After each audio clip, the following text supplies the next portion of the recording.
परिचय। अंकिता, जैसा कि हम पहले भी चर्चा कर चुके हैं कि जनन सभी जीवों की वह क्षमता है जिसमें एक जीव लगभग अपने समान गुणों वाले एक छोटे से जीव को जन्म देता है। हाँ माधुरी, तथा वह प्रक्रिया जिसमें नर और मादा युग्मक गैमीट के संलयन के पश्चात एक नई जीव की उत्पत्ति होती है, लैंगिक जनन कहलाती है। तो आओ इस पाठ में हम जनन के बारे में विस्तार से चर्चा करें।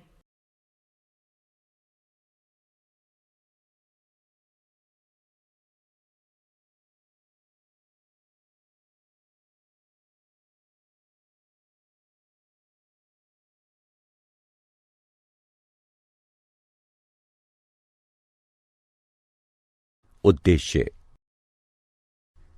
इस पाठ के अंत में आप निम्न करने में सक्षम हो जाएंगे: लैंगिक जनन को परिभाषित करना, मानव में लैंगिक जनन को समझना, यौवनारंभ को समझना, किशोरावस्था में होने वाले परिवर्तनों को पहचानना, नर जनन अंगों को पहचानना, मादा जनन अंगों को पहचानना, मानव में जनन प्रक्रिया को समझना, ऋतुस्राव रजोधर्म को समझना।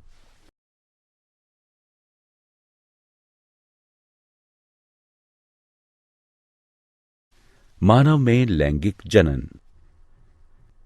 मनुष्य एक लिंगी या एकालिंगाश्रयी होते हैं। दो लिंग निश्चित बाह्य अकार्यकी लक्षणों, जिन्हें द्वितीयक लैंगिक गुण कहते हैं, उसमें भी भिन्न होते हैं। इसे लैंगिक द्विरूपता कहते हैं। मानव में जनन अंग नर में वृषण और मादा में अंडाशय यौवनारंभ की प्राप्ति के पश्चात कार्य करना प्रारंभ कर देते हैं। यौवनारंभ या लैंगिक परिपक्वता। किशोरावस्था के दौरान यानी समय में यौवनारंभ लैंगिक परिपक्वता की वो अवधि है जिसमें जनन अंग सक्रिय हो जाते हैं।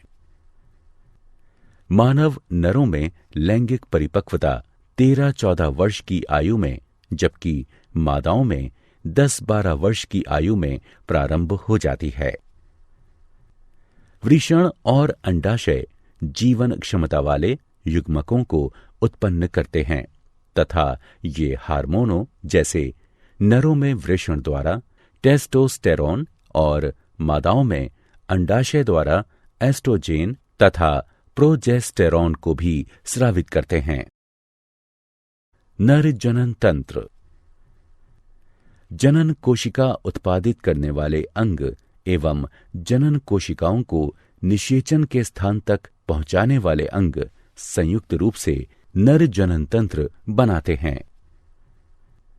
मानव नर जनन अंग है वृषण, अधिवृषण, शुक्रवाहक, मूत्रमार्ग, शिश्न, शुक्राशय ग्रंथियां, पुरस्थ यानी प्रोस्टेट ग्रंथि और काउपर ग्रंथियां नर जनन ग्रंथियां हैं।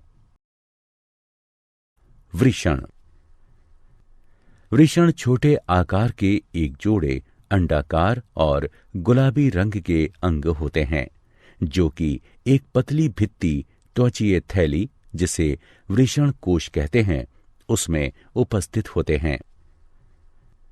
वृषण कोश ताप नियामक के रूप में कार्य करते हैं, जो कि साधारण शुक्र जनन के लिए वृषण का ताप शरीर के ताप से 1 से 3 डिग्री सेल्सियस तक कम रखते हैं, क्योंकि अधिक शारीरिक ताप वृषण के शुक्राणुओं का निर्माण करने वाले ऊतकों को मृत कर सकते हैं।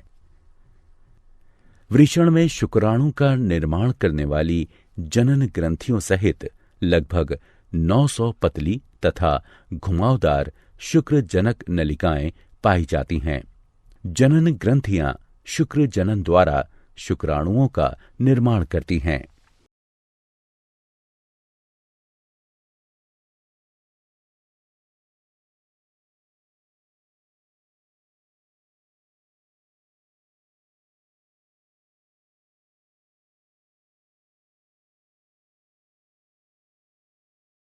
अधिवृषण यानी एपिडिडिमिस।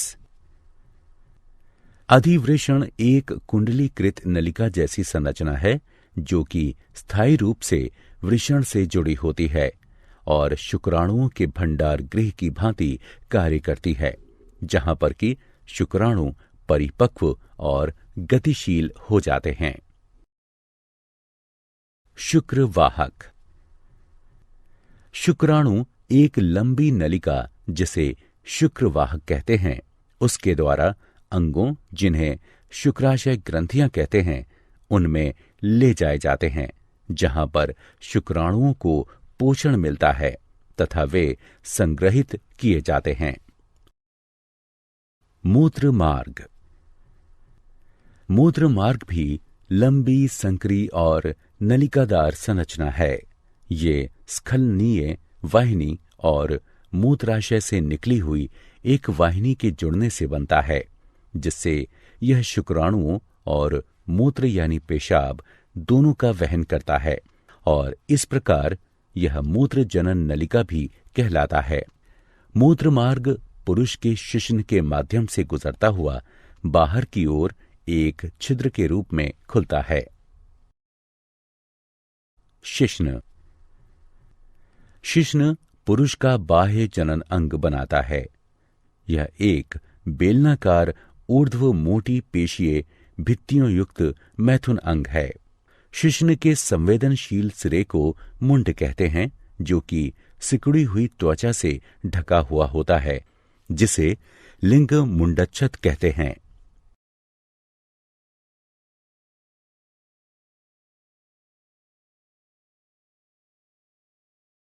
नर जनन ग्रंथियां। नर में 3 प्रकार की जनन ग्रंथियां पाई जाती हैं। शुक्राशय ग्रंथियां, पुरस्थ यानी प्रोस्टेट ग्रंथियां और काउपर ग्रंथियां। शुक्राशय ग्रंथियां एक जोड़ी पतली भित्ति युक्त पेशीय लंबी पुट्टियां यानी सैक होती हैं, जो कि शुक्राणुओं के पोषण के लिए तरल स्रावित करती हैं। पुरुस्थ यानी प्रोस्टेट ग्रंथि एक एकाकी, दीर्घाकार तथा पलिरूपित ग्रंथि है, जो कि मूत्राशय के बिल्कुल नीचे स्थित होती है। यह तरल स्रावित करती है, जो कि मूत्र मार्ग में मुक्त किया जाता है। काउपर ग्रंथियां एक जोड़ी सफेद मटर के बीज के आकार की ग्रंथियां हैं, जो कि शिश्न के आधार पर उपस्थित होती हैं।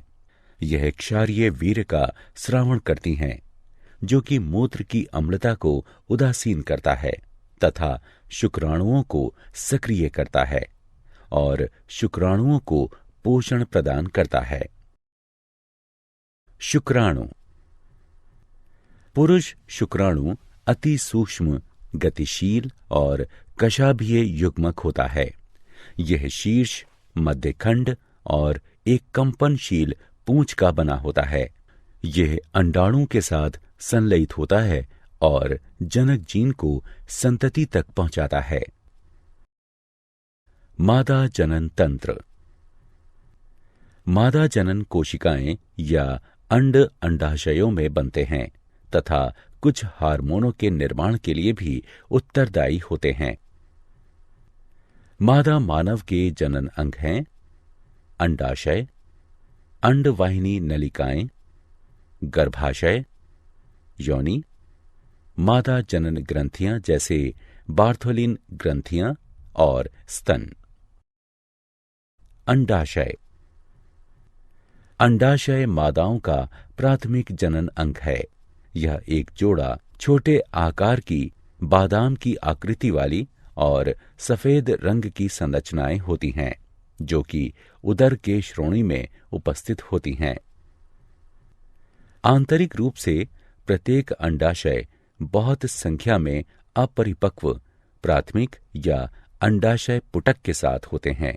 अंडाशय अंडजनन यानी उजेनेसिस के द्वारा जनन कोशिका में अंड बनाता है तथा एस्ट्रोजेन तथा प्रोजेस्टेरोन का स्रावण करता है। अंडवाहिनी नलिका। अंडवाहिनी नलिकाएं एक जोड़ी लंबी कशाभीय, पेशीय और नलिकादार संरचनाएं हैं जो कि अंडाशय के निकट से लेकर गर्भाशय तक फैली हुई होती हैं। प्रत्येक अंडवाहिनी नलिका का बाहरी भाग अंडाशय के निकट स्थित होता है। इसमें एक चौड़ा छिद्र होता है जिसे ऑस्टियम कहते हैं और अंडाशय के द्वारा निकले हुए अंड को प्राप्त करने के लिए अंगुली सदृश प्रक्षेप होते हैं जिन्हें झालर यानी फिम्बरी कहते हैं। गर्भाशय। गर्भाशय एक बड़ी पेशीय आकार की तथा नाशपाती सदृश संरचना है जो मूत्राशय और मलाशय के बीच श्रोणि में उपस्थित होता है और अंतररोपण यानी इम्प्लांटेशन, अपरान्यास और गर्भ यानी फीटल के विकास के लिए उत्तरदायी होता है। इसका आंतरिक स्तर अत्यधिक संवहनीय और ग्रंथिल होता है तथा गर्भाशय ग्रीवा कहलाता है जो कि योनि में खुलता है। योनि। योनि एक लंबी पेशीय नलिकादार संरचना है जो कि गर्भाशय की ग्रीवा से पीछे तक फैली हुई होती है तथा योनि छिद्र द्वारा अंत में प्रकोष्ठ यानी वेस्टिबुले में खुलती है। मैथुन के दौरान जब वीर्य योनि में मुक्त होता है तो यह मैथुन यानी संयोजन गुहा की तरह कार्य करती है और शिशु के जन्म के दौरान शिशु इसमें से ही होकर गुजरता है, इसलिए यह जन्म गुहा की भांति भी कार्य करती है। मनुष्यों में लैंगिक जनन की प्रक्रिया। नर युग्मक या शुक्राणु अति सक्रिय तथा गतिशील होते हैं जो गर्भाशय ग्रीवा के द्वारा गर्भाशय में गति करते हैं और अंडवाहिनी नलिकाओं में पहुंच जाते हैं। अंडवाहिनी नलिका में केवल एक शुक्राणु ही अंडाणु के साथ संलयन करके युग्मनज यानी जाइकोट बनाता है। इसे निषेचन कहते हैं। यह केवल अंडोत्सर्ग काल के दौरान शुक्राणु अंडवाहिनी नलिका में प्रवेश करने पर ही होता है। अंडवाहिनी नलिका में युग्मनज यानी जाइकोट का भ्रूणीय परिवर्तन यानी विकास तुरंत प्रारंभ हो जाता है तथा सगर्भता यानी गर्भावस्था शुरू हो जाती है, जबकि ऋतुस्राव यानी रजोधर्म बंद हो जाता है। भ्रूण गर्भाशय में पहुंचने के लिए नीचे चला जाता है। गर्भाशय की मोटी भीतरी परत में भ्रूण का अंतःस्थापित होना ही अंतरोपण कहलाता है। तब गर्भाशय की दीवार और भ्रूण के मध्य एक विशेष ऊतक जिसे अपरा कहते हैं उसका विकास हो जाता है जो कि भ्रूण को ऑक्सीजन तथा पोषण की आपूर्ति एवं कार्बन डाइऑक्साइड तथा भ्रूण द्वारा उत्पन्न उत्सर्जी अवशिष्ट पदार्थों को बाहर निकालने का कार्य करता है। गर्भाशय के अंदर गर्भ यानी फीटल के विकास से लेकर बच्चे के जन्म की अवधि को गर्भावधि यानी जेस्टेशन कहते हैं। गर्भावधि यानी जेस्टेशन के अंत पर पूर्ण विकसित गर्भ यानी फीटल को जन्म देने की प्रक्रिया को प्रसव यानी पार्ट्यूरेशन कहते हैं। मां के शरीर के अंदर बच्चे के विकास की प्रक्रिया में लगभग 9 महीने का समय लगता है।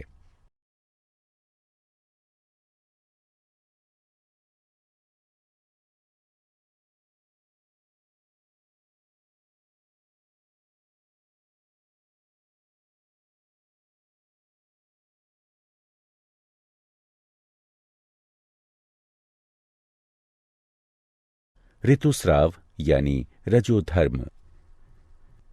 रक्तवाहिका के साथ योनि से रक्तस्राव के रूप में गर्भाशय की मोटी और मुलायम आंतरिक दीवारों के टूटने तथा हटने को ऋतुस्राव यानी रजोधर्म कहते हैं। अंडाशय और गर्भाशय में प्रत्येक 28 दिन या 1 महीने बाद आत्रो बहाव की घटना का चक्र होता है, जिसे मादा मानवों में आत्रो चक्र यानी मेंस्ट्रुअल साइकिल या लैंगिक चक्र कहते हैं। यह चक्र 2 से 8 दिनों तक चलता है।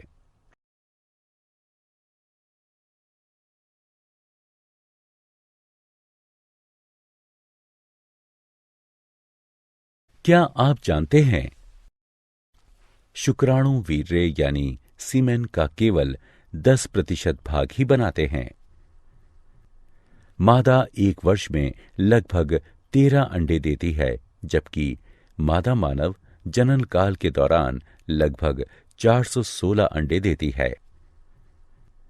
मानव मादा में यौवनारंभ पर प्रथम ऋतुस्राव रजोधर्म, जिसे रजोदर्शन यानी मैनार्क कहते हैं, इसका प्रारंभ होता है। रजोनी वृत्ति यानी मीनोपॉज वह काल है जब मादा मानवों में अंडोत्सर्ग और आत्रो चक्र स्थायी रूप से हमेशा के लिए बंद हो जाता है। नए जन्मे शिशु का औसत भार 3.5 किलोग्राम होता है। सारांश। आइए हमने जो कुछ सीखा है उसे संक्षेप में दोहराएं। मानव एक लिंगी होते हैं तथा लैंगिक द्विरूपता दर्शाते हैं। नर जनन तंत्र वृषण, अधिवृषण, शुक्रवाहक, मूत्रमार्ग और शिश्न से मिलकर बनता है। शुक्राशय ग्रंथियां पुरुस्थ यानी प्रोस्टेट ग्रंथियां और काउपर ग्रंथियां नर की सहायक जनन ग्रंथियां हैं। मादा जनन तंत्र अंडाशय, अंडवाहिनी नलिका, गर्भाशय, योनि और भग से मिलकर बनता है।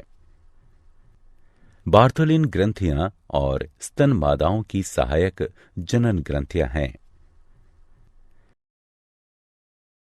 आर्तव चक्र के अंतर्गत अंडाशय में होने वाले चक्रीय परिवर्तन और जनन काल के दौरान मादा जनन क्षेत्र में होने वाले परिवर्तन सम्मिलित हैं। यह चक्र लगभग 1 माह में पूरा होता है। यह 4 प्रावस्थाओं पुटक प्रावस्था, अंडोत्सर्ग प्रावस्था, स्रावी प्रावस्था और आर्तव प्रावस्था से मिलकर बना होता है। यह यौवनारंभ पर प्रारंभ होता है और रजोनी वृत्ति यानी मीनोपॉज पर पूर्ण रूप से बंद हो जाता है। भ्रूणीय परिवर्धन के अंतर्गत घटनाओं की एक श्रृंखला होती है, जिसमें युग्मनज जाइगोट एक भ्रूण में बदल जाता है। इसके अंतर्गत प्रावस्थाएं जैसे युग्मक जनन यानी गैमीटोजेनेसिस, निषेचन, विदलन यानी क्लीवेज, अंतरोपण, अपरान्यास, गर्भावधि यानी जेस्टेशन, अंडजनन यानी उजेनेसिस और प्रसव यानी पार्ट्यूरेशन सम्मिलित होती हैं।